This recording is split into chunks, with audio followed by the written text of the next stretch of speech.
Welcome to the little town of Oakham in Rutland, which has a special secret, and it's this. Through that gateway over there is the best preserved 12th century building in Britain. And it wasn't just the home to lots of Norman knights and lords, it once hosted some of our most legendary Saxon kings and queens.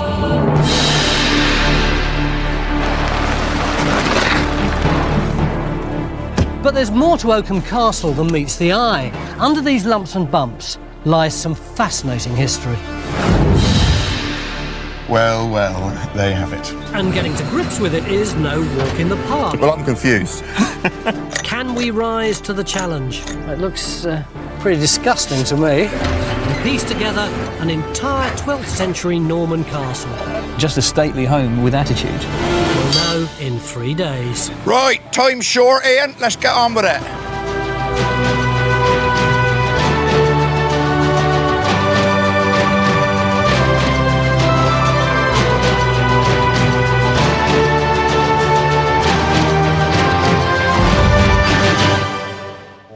This motley crew might not look capable of it just now, but Time Team can reconstruct entire towns, families and eras from the fragments of pottery, glass and stone they dig up. Plenty of lumps and bumps out here.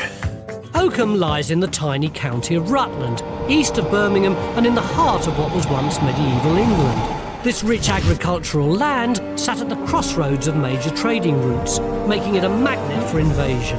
The Romans, Vikings, Saxons, and then the Normans in the 11th and 12th centuries. It's that last period we're hoping to uncover in the latest invasion at Oakham. Leading the charge this week is Commandant Neil Holbrook. But then this edge here won't be nice and vertical. First Lieutenant Phil Harding is our key archaeologist. To spray out the whole of his trench. And Staff Sergeant John Gator will be looking into the ground using the magic of radar. But what are we invading exactly? There's no tower, no arrow slits, no curtain wall. Not very, well, castle-y. Neil, is that really a castle? Because to me, it looks like some sort of medieval great hall. Well, it is a hall, but it's set within a castle. If you look around, Tony, you've got this defended enclosure. That is the fortified centre of Oakham. That's known as the castle. So this hall is set within a castle. But we're not looking for walls that go like that all the way around. No, not at all. The Norman invaders needed to defend their settlements. They'd build a tower on top of an earthwork mound known as a motte and add a curtain wall, which encircled a flat area called a bailey, stuffed with other buildings.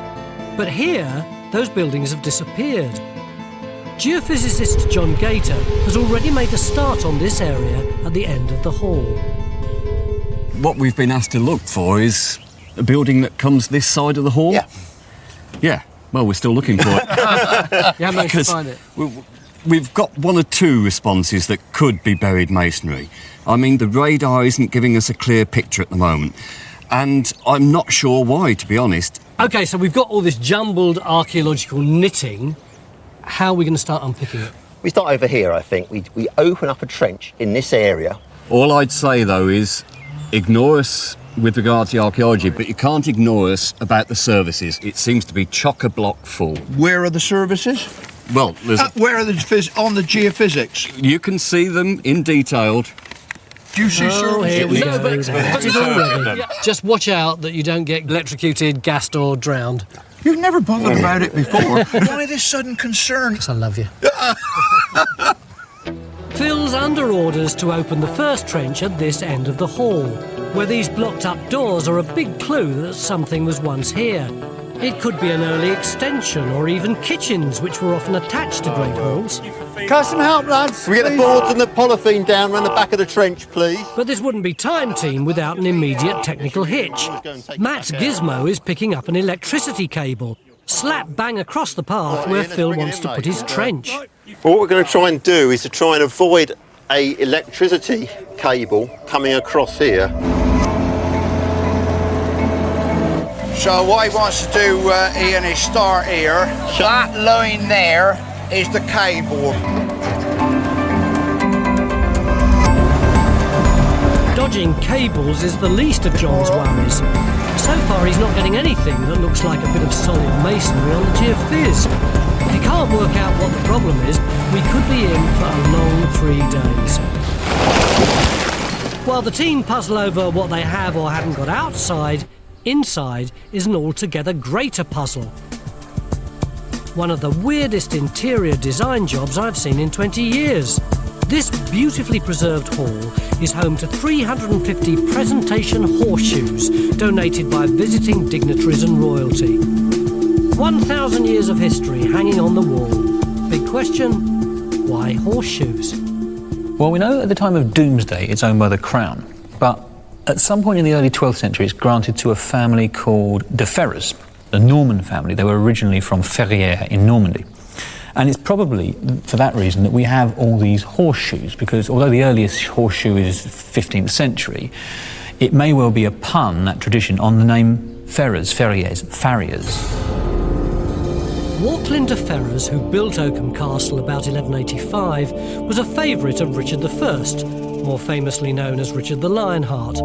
Norman knights like de Ferrers had strong links with English nobility through their battle exploits.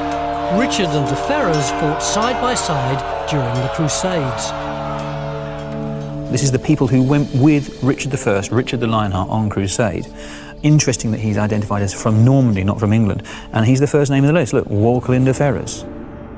And then later in the Chronicle we see him mentioned again there as that noble man, Walkelin de Ferrers, distinguishing himself somehow.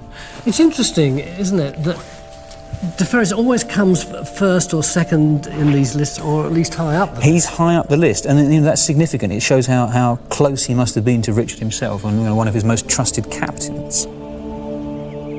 Oakham's association with one of royalty's most favoured knights means this was surely a pretty fancy pad. Given de Ferrers' status, it's likely he splashed some serious cash on buildings, fittings and furnishings. Landscape archaeologist Stuart Ainsworth is joining forces with architectural historian Richard K. Morris to seek clues as to what else might have surrounded de Ferrers Hall. What sort of other buildings would you sort of expect if you were looking down on the Bailey in the 12th century or something? Well, I think it'd actually be chock-a-block with other buildings here. You'd have buildings servicing the Great Hall, like the kitchens, storerooms, that sort of things. There'd have to be lodgings. There'd have to be a private chamber block for the Lord of the Manor. And then there'd be stabling and smithies and workshops, all that sort of thing. Really busy. Very busy, I mean, yeah, there are yeah. lots of things going on around this site, and I think I need to go from on the outside and kind of come into it. And I need to find a nice comfy seat and just sit inside the building and contemplate. Typical architectural approach, like you've got the easy job. Well, I hope they're going to come up with some better insights than the archaeologists. 2 hours into Phil's Trench and there's no sign of a building. Still, John's now had time to come up with an excuse why. I think the clay could be the reason why the radar's not working. If that clay's more... There's the cable. Well, at least they found the location of the cable. That is the tape, but the cable's underneath there. Forward a little bit then. Basically, if there's any thickness to that clay, that could explain why the radar isn't working. Because the signal from the radar will be totally absorbed by the clay. It can go through concrete, it can go through tarmac, but the clay acts like a sponge. Clay is the worst thing you can find. Yep. And we've got it. Yep. Oakham Castle is open to the public and managed by English Heritage. And for local inspector Tim Allen, it's a site he's been itching to dig for years. You're really quite passionate about this place, aren't you? It's a site that had sort of it become less sort of visible to the people of Rutland and the people who come and visit. And if we can do something that raises its profile in the local community, makes it more loved and understood, that would be brilliant. Tim's high hopes are being hampered by the not-so-brilliant geophys results. So we're going back to basics. Take one landscape archaeologist, one pencil and a notebook. Stuart's plotting the lumps and bumps in the grass to see if any of them look building-shaped. He's picked out a prime candidate for a second trench here, but realistically we're flying pretty blind, so bets are open as to what it might be. I mean, I really hope it's a medieval structure, but if it proves to be a later garden feature, well, at least we know that and we can discount it from the plan. So, yeah, one trench, let's get it in now. Let's find the answer. It'll be a garden feature. In order to settle the argument, Cassie and Tracy open the second trench. It's in an area you'd normally expect to find castle outbuildings. Across the lawn, though, at least you can always depend on Phil to sniff out some archaeology. What you got there, Phil? Well, it's early days yet, Tony, but I really do begin to think we've got evidence of a war. I mean, you can see all these nice stones, they're all really, really laid in flat. And you can see there is the slightest of edges coming down there. And I think they really could be part of a wall, actually going straight towards the jamb on that doorway there. This one here? Absolutely. Yeah. It's bang on line. But the interesting thing too is we've got this sort of mounded surface that's got all this burning and charcoal in, and that really is going straight towards... For the door? Absolutely. Yeah. So it looks like we've got a corridor or a pathway or something that is going through there, straight through that doorway. Matt, we've got some great archaeology. What about the finds? Loads of finds out of this trench already, and the reason for that is overlying all the archaeology that Phil's just been talking about was a huge pile of demolition rubble, and most of it was roof tiles like this. Can you just see with the little hole in there? For the nail? Yep, for the nail. We've had loads and loads of these, had loads of nails as well to hold them in, and then best of all, we have this crested ridge tile there. Why has it got lots of little holes in it? Well, the little holes are to stop it exploding when it's fired. So you go through it and you burst any air pockets in there. Like you do with a baked potato. Well, exactly, yeah. And these are worth a lot of money. Yeah. So you don't want it to blow up and take out all your ridge tiles in the kiln. So you go to great lengths to make sure that doesn't happen. So you perforate loads of them. So it does seem that there was a really substantial building here, which is what we were trying to prove. It certainly was, and it certainly had a very fine roof. Finally, it looks as though Phil's got a building that would have been connected with the Great Hall. The posh roof tile suggests something grand, but we've no dates yet and no idea what sort of building it actually is. Over in Cassie's Trench, it looks like Stuart's punt might have come up trumps. Suffice to say, it's definitely not a garden feature. This carved stone suggests a doorway. So one edge of the doorway is where your foot is. I am in the wall. Yeah. And where's the other edge of the... Under the grass. If we can find the other side of this door, we can send out how wide it is, and that will have an impact on what this building would have been. If it's here, say, it could be just an ordinary people door. If it's about here, then that's a wider door, that's a horsey-sized door. So, Richard, would you buy this as potentially a medieval stables to go with the castle? If this is a wide door, yeah, no problem.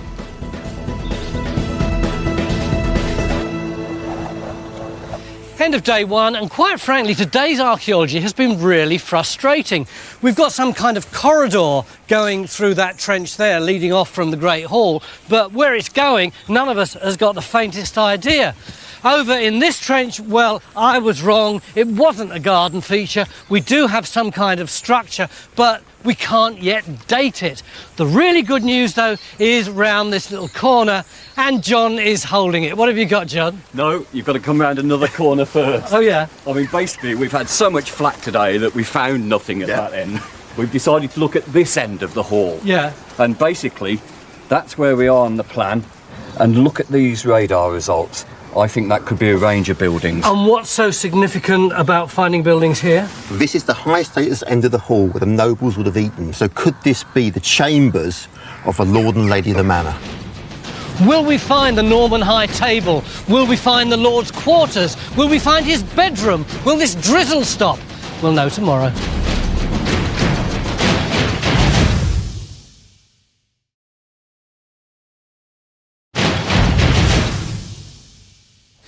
Beginning of day two, and the weather forecast says sunshine today, which is great.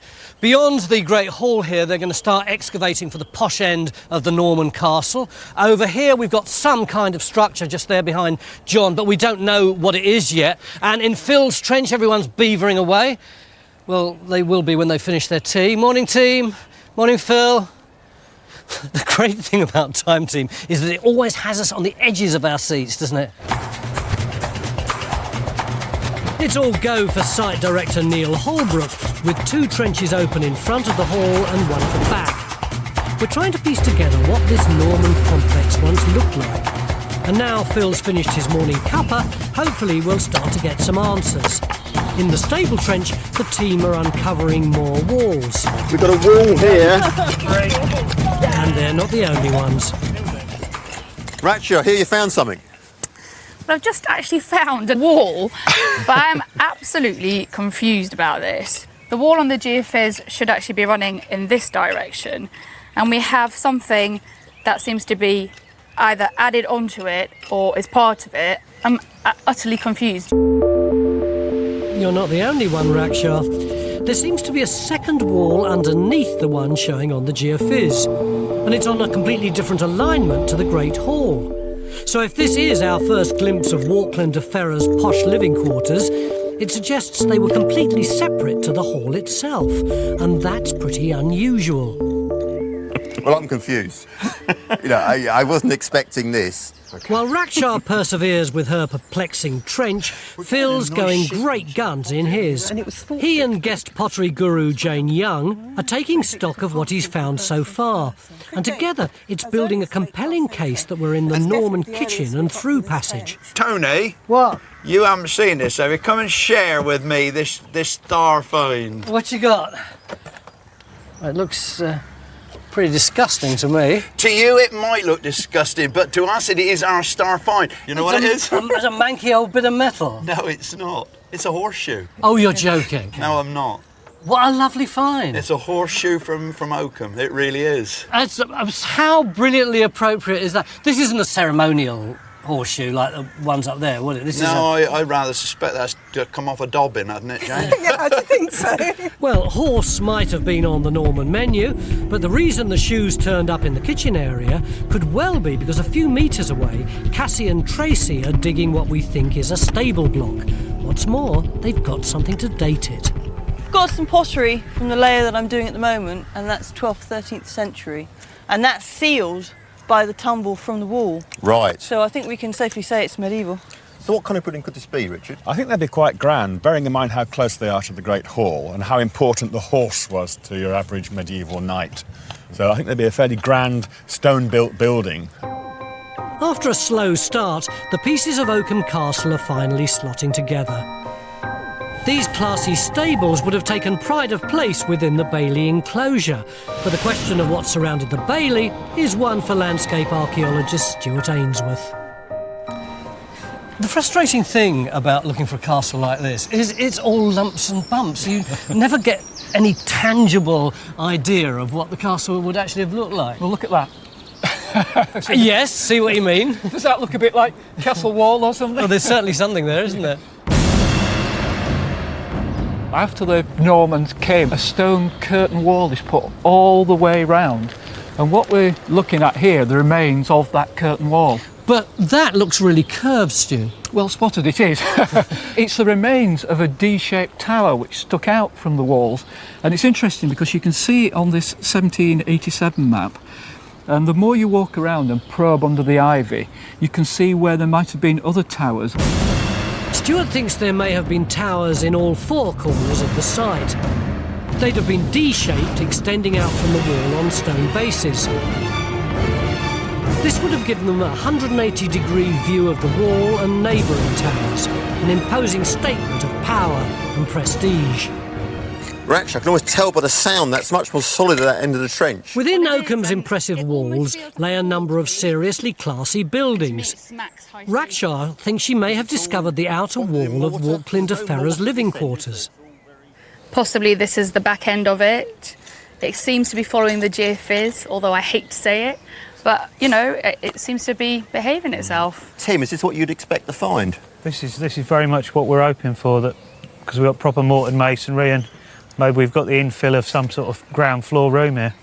And then I guess what would happen, there'd be some stairs or something that would have come out of there? Yeah, you'd have an exterior stair up to a main door at first floor, right? Okay. So where we are now, if we looked up, we could be Walkelin de Ferrers' bedroom. Could be right up there. It's tantalising to think we may have located Royal Knight de Ferrers' most private quarters, but we still don't have the dates to nail it.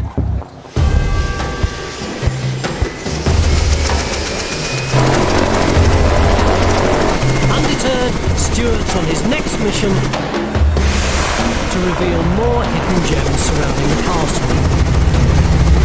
Or in other words, he wants to get in the chopper and see a bird's eye view of 12th century Oakham.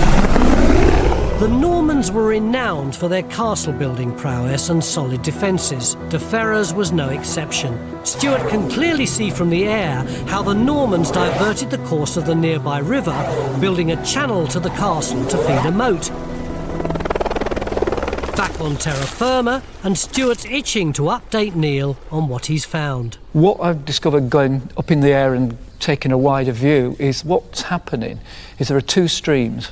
What they've done in the Norman period is taken a branch off that, a man-made branch, and cut it down to here. So how far away is that? Well, it's best part of a kilometre up here. I mean, it's an incredible investment in time and effort, isn't it, to actually divert a whole river effectively? Well, the Normans are good at that sort of thing, engineering, with monasteries and all that, bringing water in it. They're good water engineers. Yeah, that's an amazing discovery. It's worth a helicopter ride.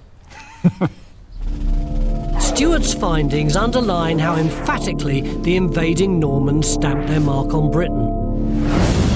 The moat and bailey, or inner enclosure, were built right at the heart of the existing Anglo-Saxon settlement of Oakham. These structures were designed to keep the locals out, leaving them to beg at the town gates. But it wasn't just the Normans who put Rutland on the map. Its royal connections go back even earlier. Historian Mark Morris has unearthed some surprising evidence. Rutland was always this anomalous unit, which was a piece of land that was given to the queens of England from the late 10th century as part of their dowry.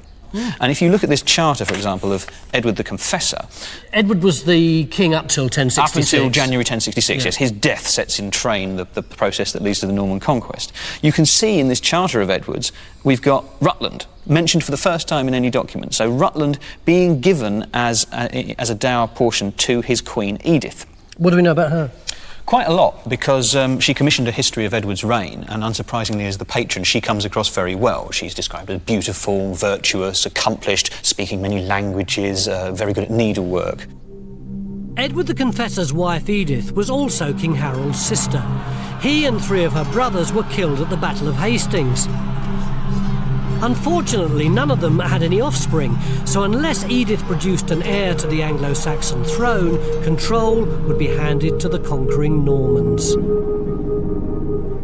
The great debate about her is whether she didn't have a child because Edward didn't sleep with her, as she claimed, or whether they were just simply unlucky and infertile. So if she and her husband had been a bit more friendly to each other in Oakham, we might still all be Saxons? We might still all be Saxons, yes.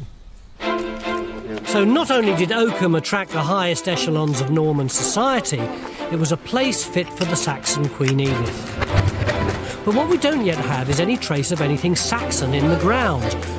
What would really help move things along would be some lovely, clear, crisp geophys results. Of a rectilinear structure. Do bear in mind, to date, Jimmy has got nothing right on this survey. What's happened to teamwork, eh? As Jimmy puts his all into radaring every lump and bump, Rakshaw's edging closer to De Ferrers' bedroom, and the other trenches are certainly not short on finds. But in truth, we're still in the dark over huge chunks of the Norman complex, and there's now just a day and a half to resolve it.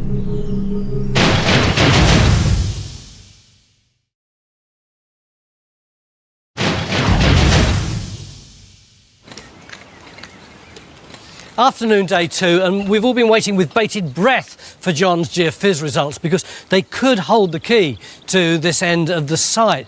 John, how've they gone? A bit mixed, to be honest. A bit mixed? I oversold him a bit, didn't I? Well, that's an improvement on yesterday, isn't it, Jeremy? Yeah, that's true, yeah. Look, we've done quite an extensive survey now, and we've got a big sample of the whole area. And clearly, there's some parts of the site where we're not seeing walls, and I suspect that's due to clay. But there is some good news. One area shows a concentration of solid radar reflections, suggesting floors and walls, right next to Rakshaw's trench. Building expert Richard's got a hunch what it might be. Could be a chapel. It's going to be a ground floor chapel. It's not going to be like a first floor hall that we've got possibly in the chamber block. So hopefully it will have a tiled floor or remains of glazed tiles. So if we find a medieval building, there's bits of smashed up glazed floor tile in it, we've definitely got a chapel. We've definitely got a chapel, yes. Well, there's only one way to test that theory. Trench number 4. Quite deep that, Justin, so we want to get it all out. Time Team's Matt has his eyes peeled for anything resembling a Norman chapel. Can't see any glazed tiles just at the moment. Building the complete picture of what Oakham Castle once looked like isn't exactly plain sailing. Go down a bit further at this far end. We've got a distinct lack of meaningful structures in our trenches, so Rakshas turned to architectural historian Richard for some help, but she's unprepared for what Richard's thinking. So, Richard, you've dragged me all the way to the top of this rampart. I'm looking down at this precipice. Why are we here? Well, you've been working away at that trench down there and your walls are coming this direction and kind of disappear into the rampart. Well, I think the rampart might be a bit of a red herring. We'd originally thought Rakshas Trench was where you'd expect to find the high-status living quarters, but the curving walls seem to extend all the way to the castle's outer defences, and Richard's theory is that a royal bedchamber wouldn't be positioned so close to the defences. Yeah. So back to the drawing board for Rakshar and a race against time to work out what her building actually is. Luckily in his trench, Phil's showing Matt what he thinks is a well, exactly what you'd expect to find in a kitchen. So you've just got the edge of it coming round. That's right, it's coming round. There, look, you can see it's got a lovely arc on it there. But the important thing is that it looks like this round here is the hole that they dug to build the well in. Right. So that means that there was already a building here with stone slates on before that well was put in. Right. That is an crucially important piece of information that we didn't know about. This discovery not only confirms that Phil's located the hall's kitchens, which would have put meat and grog on the table of the Norman lords, but the roof slates suggest that this could be a building that predates the Norman hall. With new information now pouring in, Richard and Time Team graphic designer Alex are starting to redraw the entire plan of Oakham Castle and its surrounding buildings. This block here, the service block where Phil's been digging, I think that needs to be butting against the gable end of the hall. So flush to the hall, flush to the hall wall there. Okay. But it's beginning to give it a kind of life, isn't it? I like that. Yeah, no, it's getting there. Yeah. At the back of the hall, though, the picture's still about as clear as mud. Side director Neil was hoping for a chapel in Matt and Cass's trench. I'm no archaeologist, but it's not quite the Sistine yet. Matt and Cassie, last time I was here, we had all these dumps of rubble over the top. They've all gone now, but what have we actually got underneath? The only clear feature we have is this ditch along here. Could this be the first sign of a chapel wall? Well, let's get on with it, because the one thing I would say is that you can hear all that thunder coming. Yeah. I think it's going to rain before long. Let's do the clay first. With the weather on the turn, I think it's time to check out how pottery expert Jane's doing in the nice, cosy finds tent. What comes out of the trenches helps us date the structures we uncover. We've been growing increasingly frustrated because we haven't been finding many archaeological structures in the ground. But at the same time, the finds have been coming up like there's no tomorrow. And look at all this stuff, loads of it. Jane, you've been scrubbing like crazy, haven't you, for 2.5 days? It's been an amazingly productive site. Lovely assemblage that's come up from the material. So tell me the story of what you've got here. I've got these lovely vessels like this one here, which is a jug. This is from Nottingham, and it's 13th century, and it would probably have been nicely decorated. Being a knight jug with a knight in armour, with a horse running round. And the trenches behind, in trench 3 and 4, we have had nicer tiles. So this one here, which is fabulous, it's like a coxcomb. That's really high status, isn't it? Yeah, if you can imagine it on the top of the roof and people coming along and pointing to the top of your roof, it would have stood out. The coxcomb tile from Rakshas Trench would have been part of a stylised roof assembly on the high status side of the hall. So even though we still don't know what building she's actually got, we do know one thing: it was magnificent. It's always the last few finds that I find so intriguing, where everything begins to taper off. Yeah, this one here is really interesting. This is the rim of a jar. and it dates to the late 9th or 10th century and was made in Lincoln. God, you can hear how impressed the sky is by that date. And this... One last find. piece. We're a bit unsure about this, but I've had a look under the microscope and I think this is actually Anglo-Saxon and 5th to 8th century date. It is too small to be absolutely sure, but it's got a burnished surface and it looks as though it's got organics in it. So I think this is probably our earliest. I'll tell you one person who'll be so pleased to see that, and that's Stuart. Yeah, he will, won't he? And the reason a tiny shard of pot will get Stuart's juices going is because it's the first evidence of Oakham's Saxon past within the castle walls.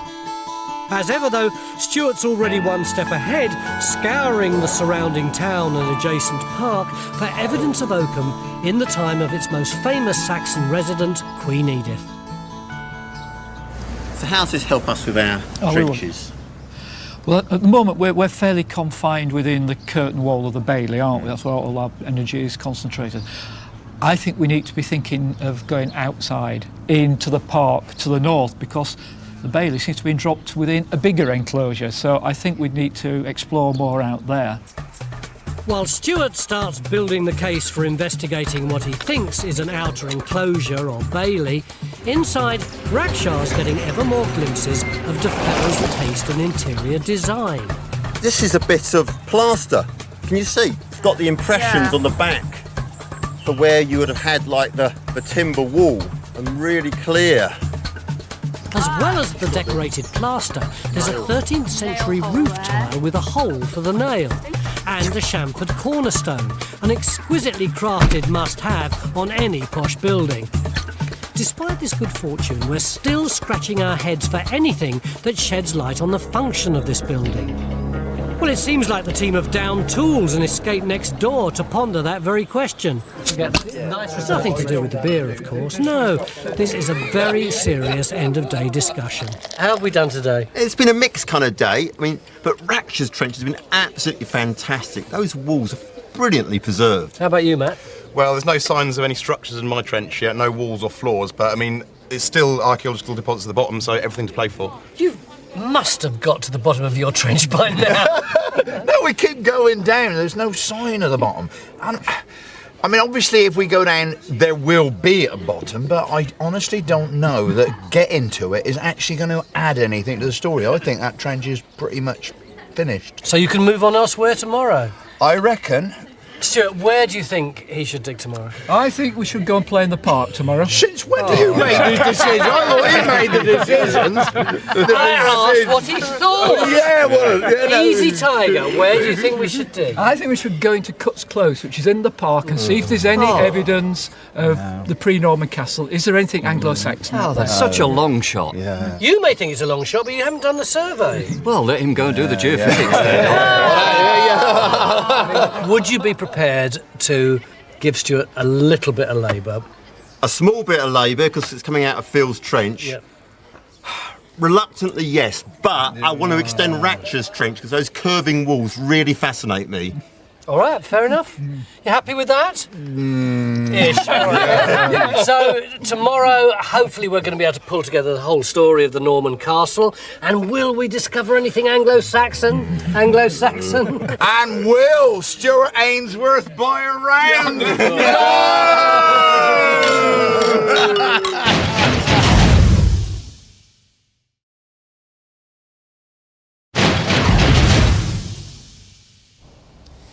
Beginning of day 3 here at Oakham in Rutland, and we're slap bang in the middle of a controversy. Somewhere in this park, Stuart reckons there's a kind of Anglo-Saxon compound, but Neil thinks that it's a waste of time looking for it, particularly as we haven't sorted out the Norman castle yet, and Phil won't even come out of the castle to dig the trench.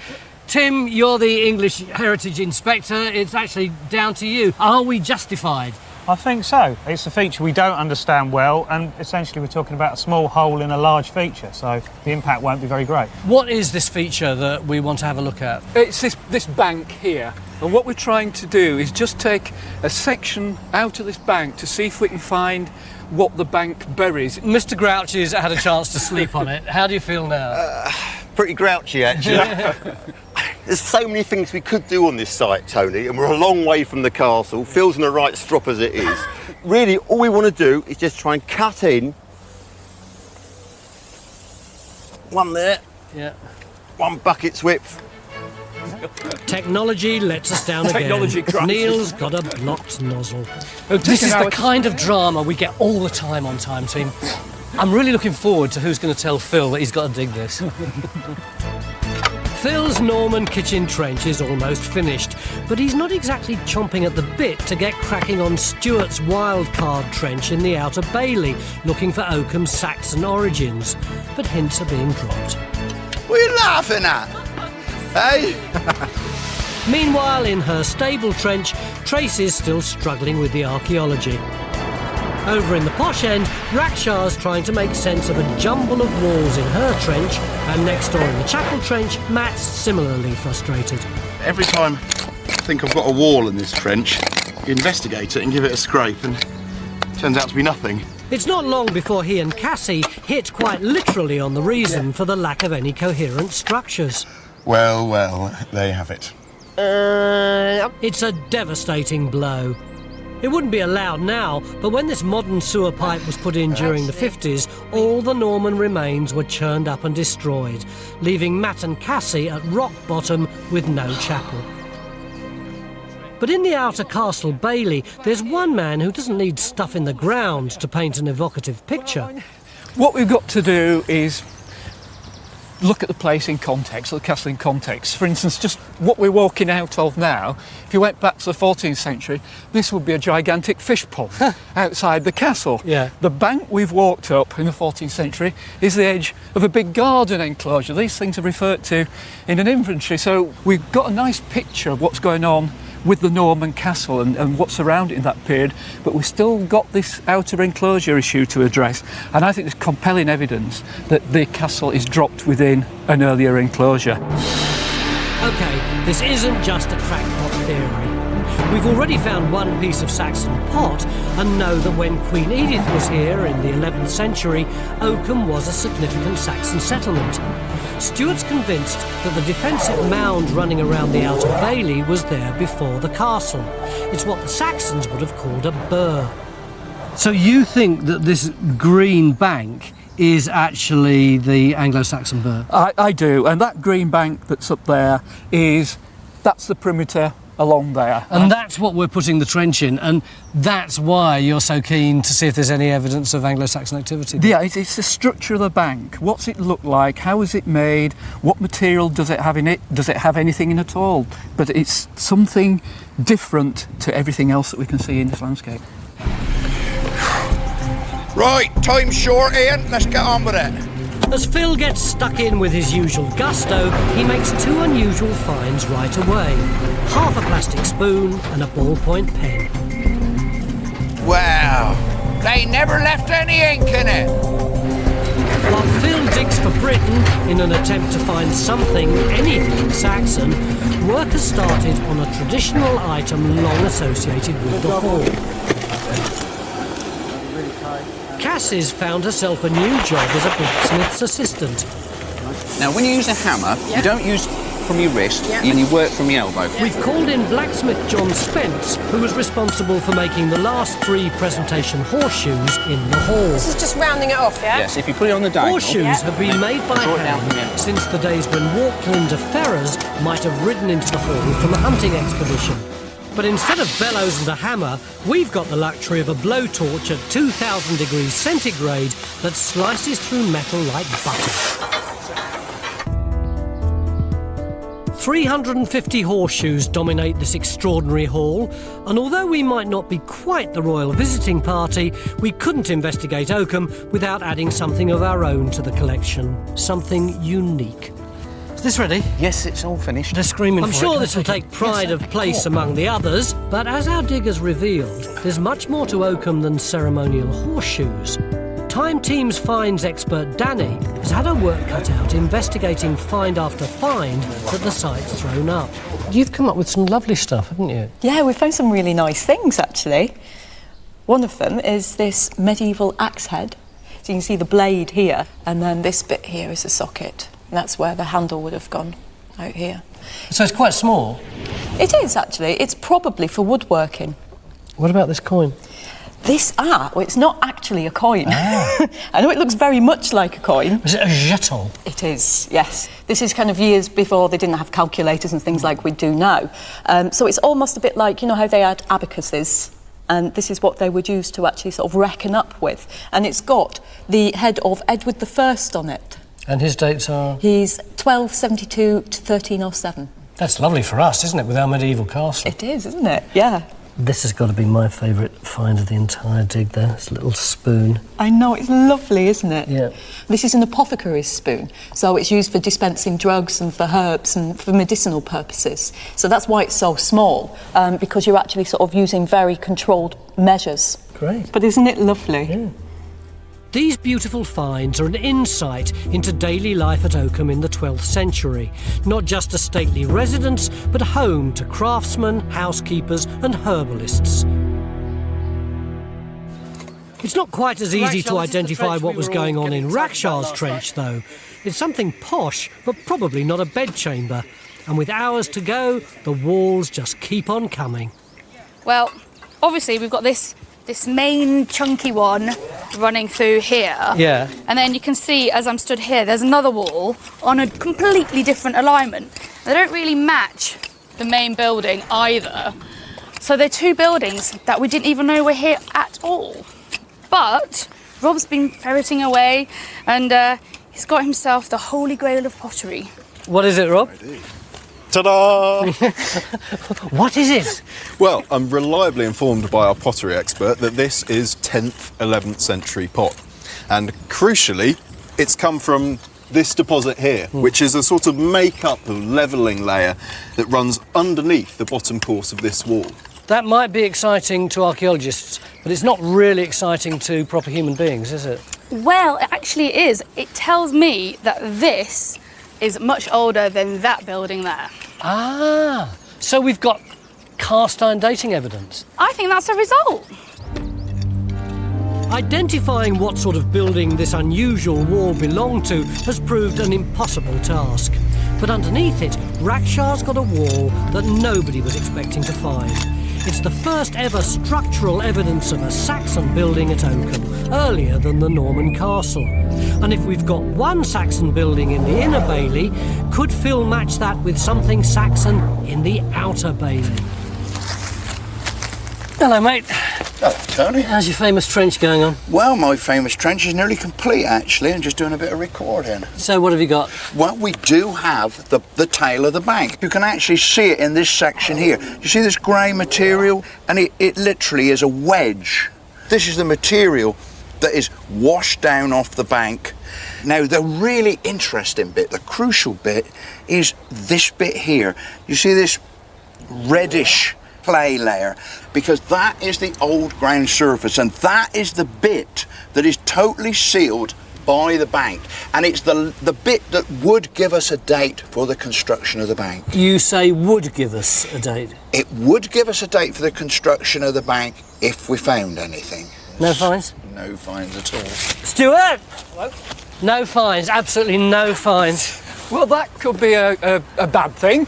Yeah? But it could be a good thing. In what way could it possibly be a good thing? Well, if this bank had been constructed, say, in the 13th or 14th century, when there was lots of activity going on after the Norman period, there'd be a background pottery, background material being chucked up in the bank on that surface. The fact it's clean suggests it's been put on the surface where nothing else was happening. The implication for that would be that it's early. This is this wonderful theory that Stuart's got. You want this to be a Saxon bank. The fact that I haven't actually found any evidence to knock that theory down for you is a good thing. It is an argument. I perfectly accept the argument. What I would say is that I believe that this bank was built on a virgin site. That's probably as far as I would go. And could be earlier than the castle?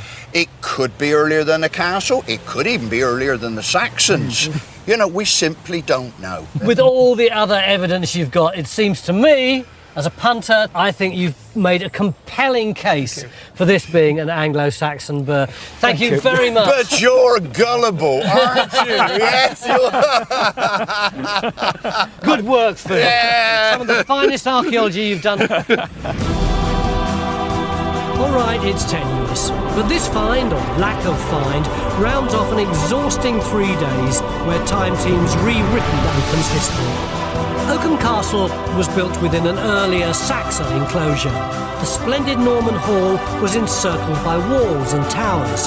Adjoining this were the kitchens and a service block, which in turn looked out over a substantial barn or stable. Behind the hall was probably a chapel and an incredibly lavish building stretching to the curtain wall. It may even have predated the castle altogether. Oakham, a place fit for royalty and home to one of the leading Norman knights of his age. It's been a really good 3 days, hasn't it? Lovely sight, but some very difficult archaeology. Yeah, frustrating, perplexing, some dodgy geophysics that gave us false clues. But, you know, when we actually found the archaeology, it was fantastic quality. It's just we didn't find it everywhere we looked. Phil, it's been a real emotional helter-skelter of a 3 days for you, hasn't it? It has been an absolutely emotional helter-skelter, Tony. And I mean, what I've learned more than anything else is what a vivid imagination Stuart Ainsworth has. How he can come up with what seems like a very plausible story from absolutely no evidence. Despite being on the receiving end of Phil's fury, actually you did manage to provide us with a whole different strand, a whole new story around Oakham, the Anglo-Saxon story. You must be pleased. Well, I hope so. I mean, I've learned an awful lot this week. I've managed to avoid buying Phil a drink for a start off, which is good to you. But to be able to look at the castle in the town, its place in the town, how the town's evolved, that's a great thrill to be able to do that. So yeah, I've enjoyed it enormously. It has been a funny old dig. So often we find walls and we find floors, but hardly any finds. This time we've been inundated with shed loads of finds and hardly any structures at all. But I guess it doesn't matter. What's important is that we tell a good story. Although I'm never going to be able to stop Stuart and Phil arguing.